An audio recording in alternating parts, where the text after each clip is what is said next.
What up, y'all? Happy Monday, everyone. What's up, guys? Happy Monday. What's good, yo? Got Claire and Book Biz showing up early. What's good, y'all? VB in the cut. What up, VB? Absolutely. Yeah, if you guys are not regulars, we do this every Monday at 5 p.m. Eastern. Just going live, answering your questions. We got $20 million of combined Amazon sales between the four of us. So let us know. What we can help you guys out with. What's up, Cindy? What's been new with you guys? What have you guys been working on the last week or so? Some major box of improvements that are coming out soon that we're super excited for is the kind of like the main focus in terms like what I'm very excited about and everything. How's wholesale trending these days, Corey? All good on our front. Lots of people I've been talking to have been landing some recent brand direct deals, which is cool to see. And what I like that people in the wholesale world are starting to shift towards, at least the smart ones, is they're targeting these brands that not everybody's looking for, right? The brands that are doing like 5K a month or 10K a month across their whole catalog. And then they're partnering with those brands and helping to get them to 10K a month, 20, 30, right? So it's not a huge jump in terms of dollar value. But when you talk about literally doubling the sales of a brand on Amazon over a 60, 90-day period. They're going to love you, yeah. Yeah, and that's what helps you get those long-term relationships where those brands don't leave. So that's what a lot of people have been kind of trending towards, and that's what I'm seeing a lot of people having success So with. are you telling me I can't just email Dove and get rich, Corey? Is that what this means? If only it was that easy, right? No, we've been saying this for a long time, and I know you guys even say this on the arbitrage front as well. But these low-key, the small brands that there's so many of them. And it's the brands that 98 or 99% of people have never heard of, but they still sell, 5, 10, 20K a month on Amazon. And there's a lot of room for improvement there. What's up, Johnny? We've got Johnny there in the chat. What's good, Johnny? Yeah, we got Johnny in there. We got also learn a lot via that too, and that you set yourself up incredibly well if you want to do your own private label down the line. Too, which a lot of people, including myself, aspire to do. And I think that's a very good perspective. But, the cool thing of that is you can cater to your interest, right? If you're into pickleball, there's hundreds of brands within pickleball that are small to medium size like that. Hiking, cycling, rock climbing, right? Whatever hobby you're into, there's so many small to medium sized brands in that niche. And it's so much easier to have those conversations, right? When it's around something you actually like. It's so much more authentic having those presentation conversations. My Super Bowl prediction from yesterday's stream too was only like 11 points off too. Did you predict like a beatdown from Philly? No. Well, so I was only 11 points off though. So the score was 20 something, 26. So it was 22 to 40 Eagles, or 40 to 22 Eagles, and my prediction was 31-24 Eagles. So what's that? Only 11 points off, I think. Did you actually watch or not? A little bit of it, yeah. Here and there, yeah. I'll hit some sports ball every now and again. Dabble. 40 to 24, yeah. Right there. I saw Sprock and they did not include invoice or packing slip. What do you think about just creating one? You could, but that's not even what most people are using for that stuff these days, Joe. You'll just use the email confirmation, and then that should be your go-to right when you get it for Ungates. And then you get declined a couple times, totally cool. Now that you have the product in hand, add in a picture of the shipping label, a picture of the product, a picture of the credit card statement, the shipping email, delivery email. Put that all in one combined PDF using a combined PDF combiner from Google. Right there, and then you'll be locked in on that thing then. So yeah, no need to worry about packing slips in 2025. Just use the email confirmations. But then once the items actually get to you, because we know getting declined 5 to 10 times is totally normal, right? You can beef up that documentation and make it so easy for Amazon to say yes to it. Yeah. All the shipments I sent from Boxum are missing. What do I do? Okay. An Amazon side thing. Just hit support. Yep. Yeah. Heard of VQ? Yeah, VQ is cool for fulfilling your for chat your FBM orders. There's no sense not to use it. It's free to use, and you could use a credit card to get cash back on all your shipping costs and all that stuff. There's no sense not to. Well, hold on. I want to highlight that because a lot of people might not realize what you mean by that. So when you say you can use a credit card for your shipping costs, so for those of you listening, if you're doing a lot of FBM, really if you're doing any FBM at all, use that service VEQO, right? VEEQO.com, because you can purchase your FBM shipping labels with a credit card. Unlike within Seller Central, you cannot use a credit card to purchase FBM shipping within Seller Central. And if you're using one of the better credit cards that gives you bonus points on shipping or on postage Gold's probably the supplies, move there, right? Amex Gold. yeah, like an Amex Gold, you'll get 4 times the points when you're buying shipping through a service like Vquo than you would on everyday transactions. And you can't even use a credit card period in Seller Central. So Well, not to really mention, good it's option. just more efficient to use. It's Yep. easier to bulk print your labels. You can save the dimensions. You can save all that good. I mean, it's easier to use, and it ends up being saves you some dinero. Yep.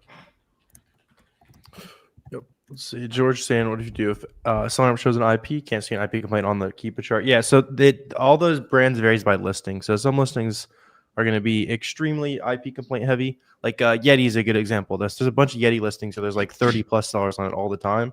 There's also a bunch of Yeti listings where there's like one seller. So just check that specific listing. That just means that brand probably complains on one listing, maybe Right. 95% of them. Just use your better judgment. Sounds like that one's safe though. Yeah, and you can never be sure on that stuff. But yeah, like the fellas were saying, check the Keep It Charts. Garrett has a legendary coaching call in the coaching program on Yeti stuff from December. Oh, dude, I printed so much money. That's what's up. That's the power of online arbitrage. When you know where items are coming from, like when you know a certain brand only comes from one place, all you have to do is figure out what specific discount exists on that website, and then you can just clean up. Can you see my comments? Yeah, we can. Let's see what your question was, Erica, here. When receiving an order for FBM, I print out the label. Does the tracking number appear for the buyer once I send the package to UPS, or do I have to provide them with the tracking? So you buy shipping on Amazon, and then it automatically sends it to the customer there. Yeah. That would be like super tedious if you buy shipping through Amazon, then you have to go, nah, it's all automated. You know what I mean? Like, for example, Erica, think when you buy stuff on Amazon, you know how you almost never, I don't think I even ever have gotten a message from the seller Asking for your address. That's okay. Corey specializes in this one here. Yeah. I assume they mean like a lost child ASIN. That's what I was thinking. Yeah. Yeah, I saw that. I wasn't sure if you were going to make a joke out of it or not, so I just wasn't going to touch on it. Yeah, but to answer the question, right? If a child ASIN becomes orphaned from the parent ASIN, which is like technically the right term, so I don't exactly know how to get the child back under that parent ASIN unless you own the parent ASIN in your Seller Central. Like I've done this before where I've created a parent ASIN for, like, for example, color variations of a certain product. And then those color variations are child ASINs under that parent ASIN.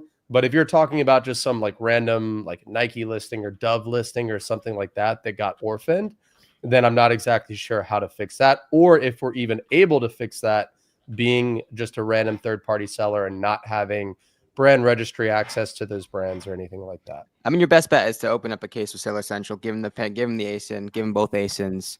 If you have a screenshot from what it used to be, even better, but they can probably see that sort of stuff. I nearly guarantee they could. Yeah, because the Keep It Charts will be the same for the time they were on the same one. I mean, it wouldn't make sense. They like a clean catalog, right? So it behooves them to like fix those sorts of things and to clean it up a bit. Right. For some reason, none of the coupon codes will not apply to 32 degrees. And how should I get a lower price? Yeah, 32 degrees. There's no method besides joining their wholesale program to get tax exempt that I know of. Personally, with that, yeah, yep.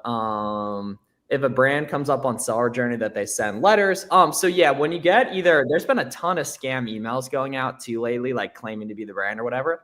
What you want to do in this case is those can be legit. They're most likely not legit. So what you need to do is figure out if those listings, like take a look at the Keep It Chart and see if there's sellers getting kicked off them, and take a look in your Amazon seller account health page, right, to see if there's anything showing in there. Most likely there's not, but you do need to check there, right, and take a look at that. So yeah, Kim, great question, Kim, because that adds value. You know, every seller's going to run into that at a certain point. Yeah, and if you guys start getting the messages through like buyer messages, then generally ignore.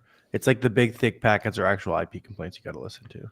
So good question. Yeah, that exact one. Very good question there. So for price tank listings, how do you decide when to take a loss and get rid of the product, or wait for the price to come up but pay storage fees in the meantime? So I think we all have a similar philosophy on this, but me personally, as soon as I see that price start to tank, I am probably going to start liquidating it just to get my investment back. Now, the main factor that comes into play here is looking at the Keepa graph, mainly the new offer count. So if you look at that Keepa graph and that new offer count is starting to trickle its way up, either quickly or sometimes all of a sudden, sometimes 10 new sellers jump on a listing in like a 2-day period.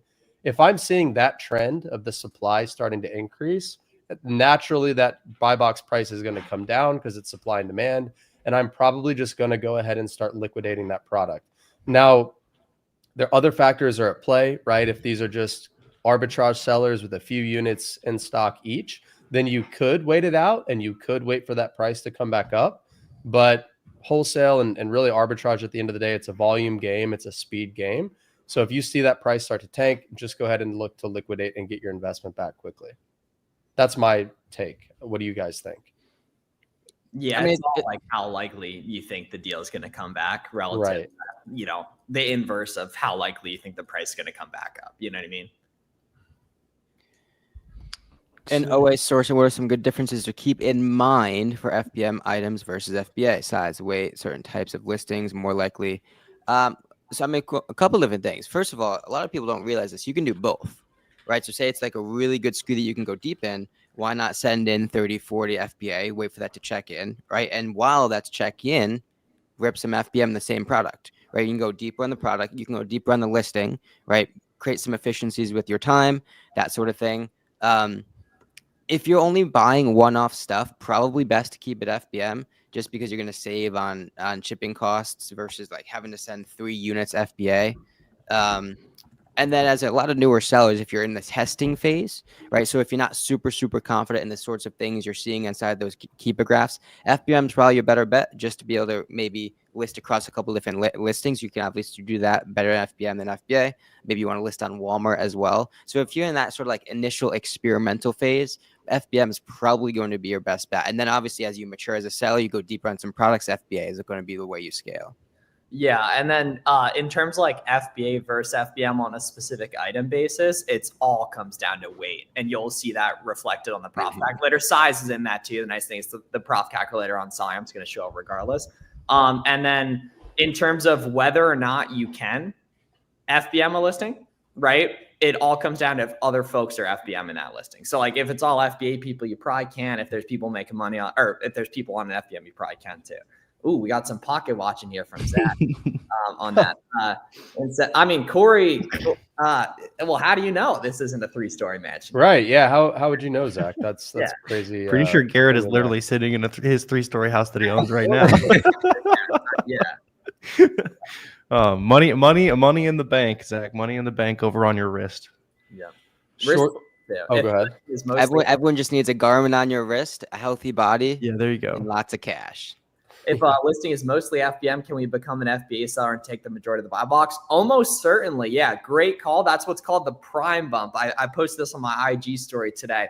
When you see everyone FBMing a listing or a lot of FBM folks on a listing, don't let that pricing affect you. As an FBA seller on said SKU, you're almost certainly going to be able to go 5 to 10% higher. That's a massive advantage. A lot of mature sellers take advantage of that new sellers don't really know about typically. Yeah.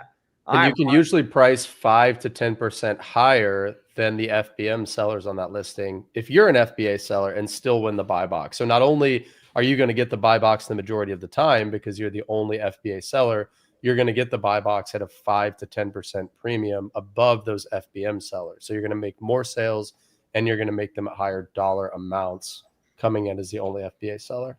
How do you make a 3K investment to 3K prof? How long does that take? Yeah, so I plug that into ChatGPT, assuming you turn your capital every 45 days, which would mean merch filled, which is a little aggressive when you're a beginner. I'm going to run that again with 60 days, but it's going to be right around like 4 months basically. But or about 2 minutes if you walk up to the roulette table. Put it all oh gosh, that's true. That's a good point.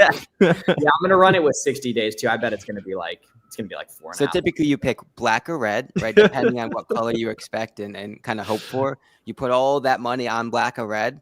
You watch the ball spin, and then assuming you get it right, that's your 100% ROI. That's a good clip. Put that up on Reels, Garrett. Yeah, that's good advice. I'm gonna plug in these ASINs too, and we'll do a little ASIN review for the gang right here. That's a good question though. How do you guys, while you're looking for that, Miles, find distributors? So contrary to what you see on Google, you're not gonna Philadelphia wholesale distributor and expect to make a whole lot of money off that front page, right? The better way, the 2025 way, is to qualify your brands, right? So identify maybe a particular niche you want to attack, a type of product, right? You call 10, 15 brands that are qualified without Amazon, that are abiding by all the things you're looking for. Try to open an account with those brands, and if not, ask them for their distributor list. And that's going to be a more filtered, calculated, strategic way to find distributors that aren't necessarily going to be on the first page of Google when you type in Philadelphia grocery distributor. All right, let's take a look here, guys. All right, so if you're unfamiliar with basically how we do product analysis, all you need is SellerAmp and Keepa. I know someone had asked about another software. All you need is SellerAmp and Keepa for the stuff here. So let's take a look. So right off the bat, damn, y'all see the volume on this? 10K plus. Yeah. What is that? Lord, never heard of that brand. Yeah, Corey, Corey, Geller. Is this the eyeshadow you use, or do you like another brand? There's a different brand that I use, not this one. This is a good one, but I use a different one. Yeah, well, hey, a lot of people like yourself must like this because it's a 2K rank. Right, 10,000 plus sold per month. Yeah, a lot of people. Yeah, so it's flying, right? So right off the bat, guys, I can see it's an FBM buy box. This does not come from an FBA seller, at least in the current buy box. So I know most likely if I FBA this, I'm going to price up a little bit higher, right? And I can see the sales rank's good on SellerAmp. Estimated sales is good, right? And now we need to take a look at the Keepa chart here, right? And I can see on the 3-month here, it looks like the brand was in stock a little bit right here. And then when they sold out, the price skyrockets right there. And we can see the volume's so high on this. This actually looks like an IP complaint, but it very well might not be. You guys see how the volume's so high that if these guys only had 3 to 5 in stock, they could go out of stock so quick. Y'all see that? It's definitely not an IP complaint in my opinion, just because it goes from it if you were to zoom in on just maybe that day. Oh, good call. Yes. You see what I mean? Yeah. It's definitely just a couple arbitrage sellers. I would think that had it 1 or 2 units each, and they just all sold out. That's why the buy box jumped up too, because they probably only had a few in stock. They sold out, and then the listing died because all the offers were sold out. Yep. So 0 reviews, 58, 67, 0, 155. It's a decent amount. Don't worry about reviews though if you're nearest our 112, right? And we can see, so yeah, this moves. I can see there's folks selling out intraday here, right? And price is largely pretty stable, right around that buy box price, 59. I like how the brand realized they could retail it higher now too. Yeah, they did jack their price up. It's a good call. Let's see if we can find this online, y'all. We about to get rich on this thing. 37.37. Oh no, we're not. Okay, we need a different coupon here. Damn, where are people getting this? There must be an extra coupon code here. Let's see. Extra 10%.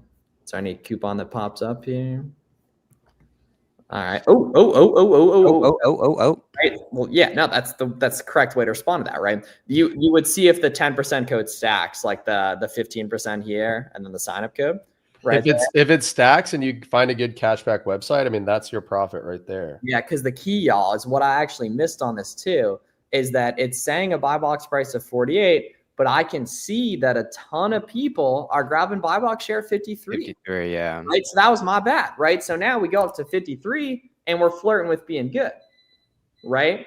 And yeah, so you basically just deduce off that. If that 15% code works, then we got largely, in terms of the past 70 or so days, a good online arbitrage replen here. But something like this as well, we talked about earlier, you could probably snag a couple extra dollars by FBMing it. It's super small, it's lightweight, throw it in a poly mailer, you're good to go. And other people are FBMing it too, so there's no reason you couldn't.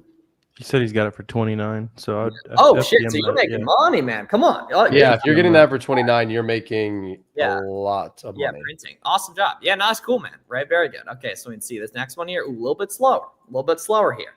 Right? See how this listing's got a lot more activity? That's the number one thing you want to look for with velocity. Warner put it a really good way, like seller count movement, right? Or seller count going up and down, right? Last week. And we can see, so this is a slower mover. Now it is pretty steady, right? Now, a lot of people see private label here and automatically avoid it. Do not do that. Do not do that. Don't automatically avoid private label listings. Don't automatically avoid no buy box listings. Don't automatically avoid no sales rank listings, right? We're looking for movement here, right? So in C, so this is decent. It depends what we're paying on it, but if we can pay like 13 for this, like this is going to be a slower seller, but we've made money on this since like mid-December here, up at 31.29 there. Like that's totally cool, right? And things. So it depends what you pay. This is going to be a slower mover though, compared to something like this. So you guys watch and go storefront stock off these listings. You'll find other good stuff from there. And it's something like this that is a slower mover, listed FBM, maybe hop over to Walmart, see if there's a corresponding listing over there. There might be another 2 or 3 listings for the same product on Amazon, right? So now you just increase your surface area of luck where you catch a sale on Walmart, you catch a sale on this listing, maybe one other listing, maybe there's a 2-pack somewhere, right? Those are the sorts of things that you can do to over leverage, or not over leverage, to like multiply your dollars early on, right? Yeah. To make your small limited cash work 10 times harder because your product, you're acting more smart than hard. Yep. And those of you guys watching, if you want to see more of this stuff in detail, Warner has a free course. I have a free course you can go through that'll show you a ton of product analysis. And more importantly, actually finding leads live and showing the process of locating good procs, making them profitable and everything like that. Because that's where the expertise is. A lot of beginners think the answer's in like finding some hard to find procs. No. You can very easily see a ton of stuff that sells quick, just opening up the storefronts of the sellers on any of those listings, right? And then the magic is in making the buy cost work on those items. I go over that with coaching students all the time. Like I'll get on a one-on-one call and just be cranking out profitable leads because I know how to make these websites good. That's the expertise. It's not finding the items. And you, at the end of the day, it just comes down to the concept of making your money when you buy, right? So it's the exact same thing, whether you're doing wholesale, whether you're doing arbitrage, it's all about the price that you pay for the product. Sometimes you find a really good online arbitrage deal, like Miles said, that at face value wasn't profitable. Maybe the website's selling it for $30, but you find that coupon, you find that cash back site, you use a cashback credit card, you call up customer service and get an extra 10%, and then there's your buy cost. You're getting it at, say, $20, $21. And then wholesale, it's the same thing. Suppliers, every supplier has a list price that they advertise products for, just like any other online retailer. And sometimes all it takes is getting your sales rep on the phone or simply asking the question, hey, how many do I need to buy to get X price? X price might be a 10, 15, 20% discount. And just having that conversation a lot of times can get you that better price. So regardless of the business model that you're practicing, there are ways to make good deals, like Miles said, because good deals usually don't fall into your lap. You do this enough and they will, and they do. But if you're a newer seller, if you're just getting into this, you've got to make them happen, like you said, Miles. Yeah, and that the cool thing is that rolls for wholesale and arbitrage well. Can you please do the same ASIN example and show us something the newbie might think is a good buy, but it isn't because of something other than the math? Yeah, let me pull up one real quick. Yeah, I'm actually gonna pull up a couple examples for you guys here, real quick. Drop a like on the stream too for your your uncle Flips and cousins up with me here and everything. We're spinning some game for you guys. Let's see. I'm gonna get a couple examples here. Arnold, you're talking about when do you have to? Yeah, don't overthink like the tax side of things, Arnold. It's the first time you do it, it's just do some Google search, especially these days. Like just ask ChatGPT how to like where to submit things for your specific state. It's going to depend on your state, and then you want to get a CPA as well. Put on a scan long term, absolutely. What's good, Malik? We got Malik in the cut again. What up, Malik? All right, so let's go over a couple examples here, guys. So see, we got video pulled to tier. So this is an example of an item that looks like it would be fast selling. It has some reviews. The sales ranks high, or the sales ranks low, which is what we want. But the key is that if you look at this, this is what's called a slow moving variation. So we have to remember that the sales rank does not change between the different variations, but the Keepa chart does. So this is a slow mover. There's not much activity on a listing that does sell quick. And if we go to the variations tab here on Keepa, right, there's going to be some fast moving variations here, which I'm going to pull up once this loads here. Let's see. So then this guy here, yeah, like these are fast movers. See how there's a lot more activity on the offer count here? Right? So very, very important. The key is y'all got to organize your columns here so you can easily see all this data, right? And then this guy's an IP complaint here. Y'all see that IP complaint right there? We're almost at the 1 year anniversary of it. So you always got to look back at the year-long data and see if there's any IP complaints. And the other reason you want to look at the full year and not just because a lot of people don't realize when you get Keepa for the first time or you download the Chrome extension for the first time, the default range that it shows you is only the last 3 months. So you want to go in and you want to change your default to be 1 year, minimum 1 year, right? Because when you look a year out, like Miles said, you can see stuff like 3 months just isn't the full picture. 1 year gives you more of a full picture. It'll show you any IP complaints that happened in the last year as judged by that line there, that decrease in new offer count. And you can see if a product's seasonal. So if you're only looking at the last 90 days, you're like, damn, this product doesn't really sell well at all. But then you zoom out to the whole last year and you're like, well, the reason it hasn't sold well in the last 90 days is maybe because it's a summer product. It's a seasonal product that does really well in the summer, but really bad in the winter. And you would have missed that if you weren't looking at the whole year. So that's a really big tip as well. Yep. And then another like really confusing thing for beginners is at listings Amazon's on, don't automatically avoid them, but only get on listings that Amazon's selling that you can actually compete with Amazon on, where Amazon's clearly sharing the buy box. This is a listing where Amazon is not sharing the buy box. It's very blocky, very, very blocky here, right? We can see Amazon's name is in that buy box price the whole time, right? But then you go over to a listing like this and we can see even when Amazon's consistently in stock, that there's other folks getting the buy box, right? Amazon's not in it the whole time, and that there's offer count movement too. So that's the big thing, is that this is something with good offer count movement that I can clearly see Amazon sharing buy box on. Meanwhile, this is a listing that Amazon is not sharing buy box on much at all, or literally zero, right? We can see it's Amazon's name the whole time there. So that makes sense for you guys right there. That's pretty important game there. Oh yeah. Struggling to find products, been researching, contacting distributors.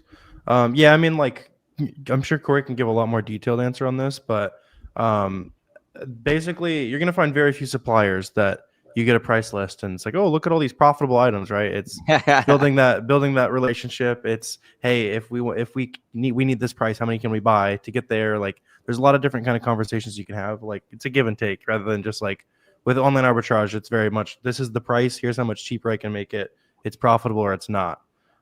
Yeah, like I'm sure Corey, you can add some. What are some things you do to make those bad products good with wholesale? Yeah, so it sounds like he said he's struggling to find products and he's been contacting a lot of different distributors. So I would flip that process on its head, because the typical workflow when you're just contacting distributors out of the blue is you're calling up random distributors. Maybe you're getting approved, maybe you're not. And the ones that do approve you, you're getting these big price lists that have hundreds or thousands. And some of these big distributors have literally tens of thousands of products on their price list. So then you get overwhelmed and you start going through this list one by one, and you're looking for a needle in a haystack, right? There might be 5, 10, 20 good products on a price list of 10,000 different products. So what's a lot easier to do is reverse the process. And instead, like Garrett was saying earlier, let's just find some brands that we want to sell. Let's find brands that are already selling well on Amazon and they're not dominated by Amazon and they have other third-party sellers, which tells me that maybe we have a chance to sell it too. So we identify those brands first, and then we just call those brands and ask them who their distributors are. We don't need to go find a distributor and then go look for a needle in a haystack. Let's call the brand and have them tell us exactly who we should go talk to in terms of their distributors. It's just way easier. And I guarantee you, if you take that approach for 2 to 3 weeks, just talking to a couple brands a day, you're going to find a lot of really good opportunities, probably a lot more than what you're finding now through that current method. Well, it's just like from an OA perspective, manual sourcing, right? It could be a long, cumbersome, frustrating process. You go to Nike.com, you're clicking through each one of those listings. You don't know anything. You don't know any of the Amazon information. However, if you qualify first and front load as much of that qualification as possible, you can only be reaching out to brands that sell well, where Amazon's not in the picture, where the brand is not in the picture, where it doesn't look like it's dominated by any specific third-party seller.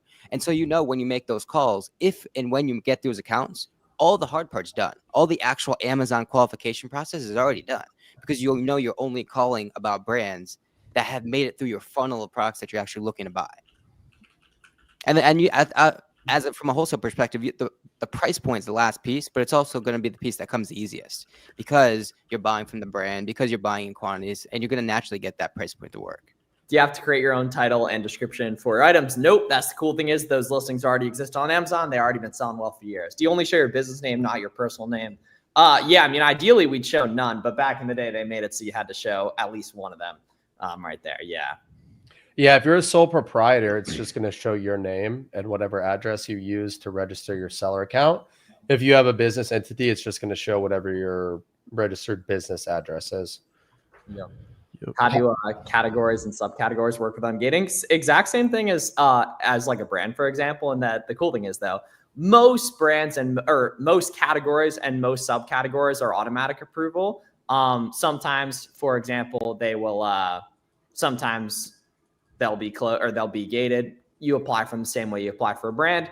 And then, some toys, for example, you go ahead and apply for a toy brand. You'll see it requires both the brand and the category. So you have to do each like individually. Luckily, you can use the same documentation. It shows my personal name. Change your Amazon account over to using your LLC, and then it'll show. Yeah.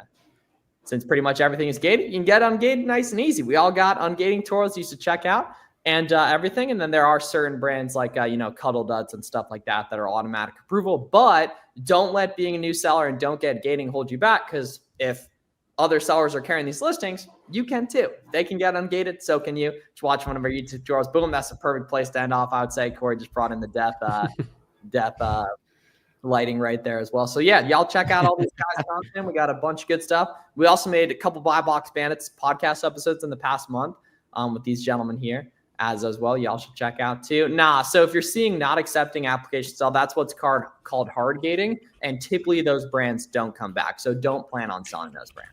Luckily, it's only a couple though. Yeah. Cool. Awesome. Y'all have a great day, guys. We'll see you guys soon. See you guys soon. Bobs. You have a good rest of your day. Adios. See y'all later.